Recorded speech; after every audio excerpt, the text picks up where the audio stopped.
And I watched a very interesting one between Lilwin and Hafcast when some armed robbers attacked him in conspiracy with his wife. And then Lilwin and his wife found him lying down. And the wife said, "Oh, armed robbers." And Abonosa. And Lilwin said, "They be Obroni, Ofi play mun the top from."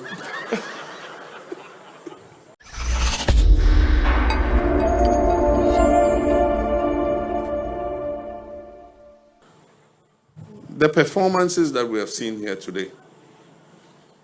I remember as a young student growing up in Legon, we had our little drama studio.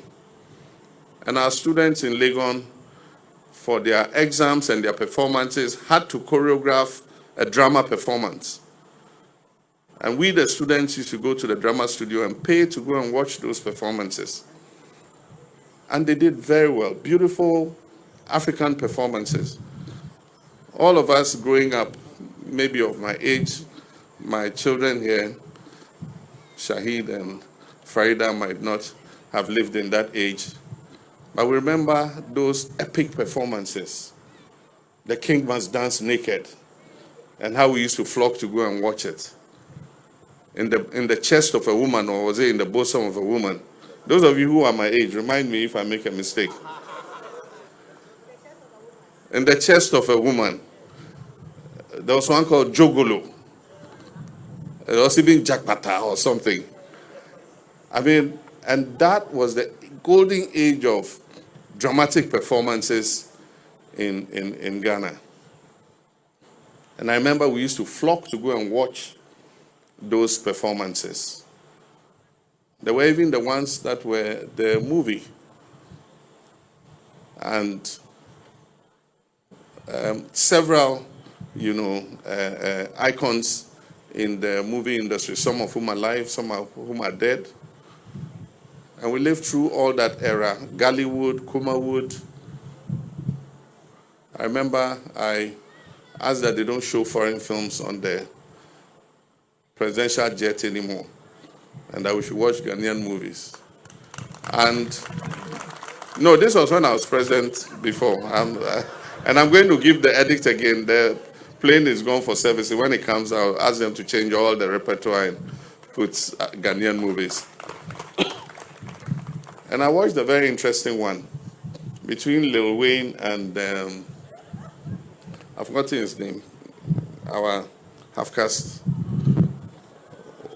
When some armed robbers attacked him in conspiracy with his wife, and then Lilwin and his wife found him lying down. And the wife said, "Oh, armed robbers." And Abonosa. And Lilwin said, "They be Obroni, Ofi play mun the top from."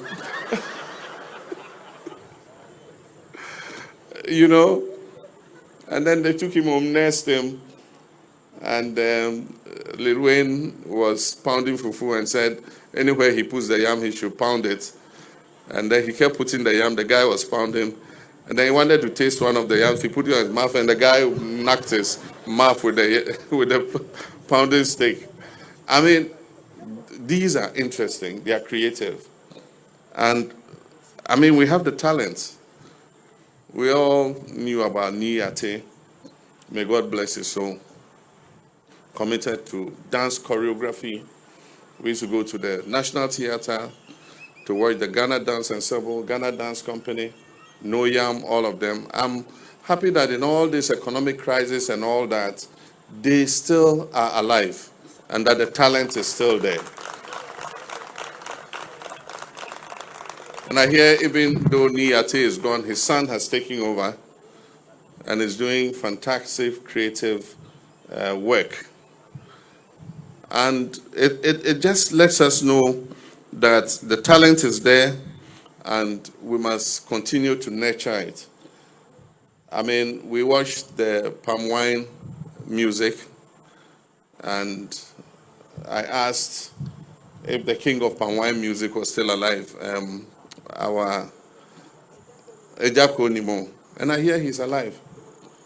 This is a man we must honor before he passes.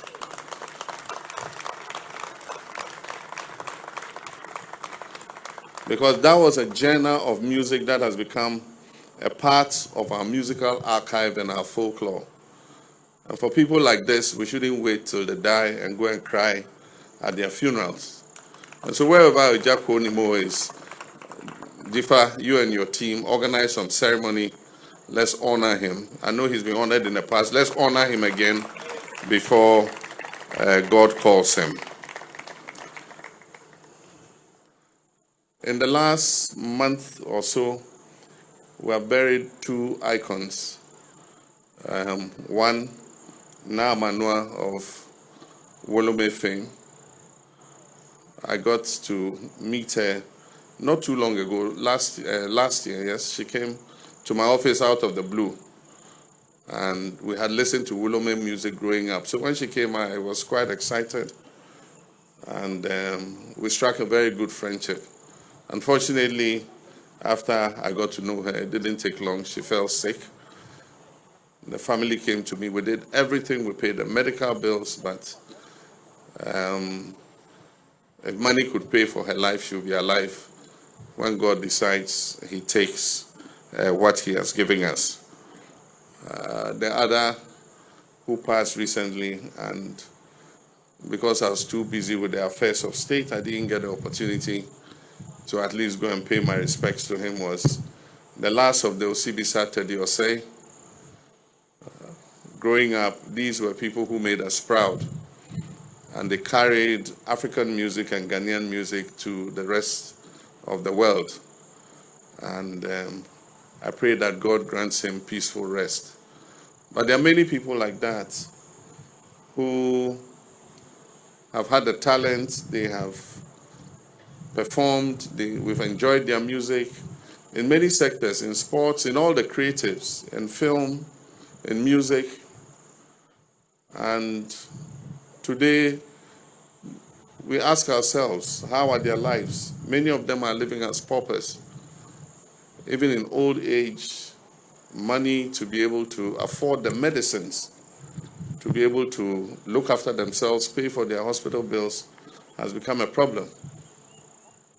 I've done my best from when I was president before, and even in opposition and as president again, to adapt several of them and provide them with sustenance every quarter in order that they are able to live a meaningful life.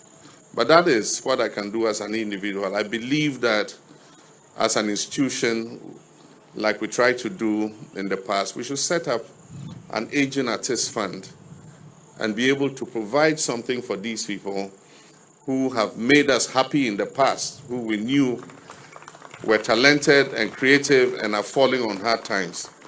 And so that will be a part of the Black Star experience, that we create something that is able to look after some of these bright stars who gave us joy when we were growing up, and be able to at least give something back as a nation to them in their trying times. Ladies and gentlemen, we gather in front of the Independence Arc to relaunch the Black Star.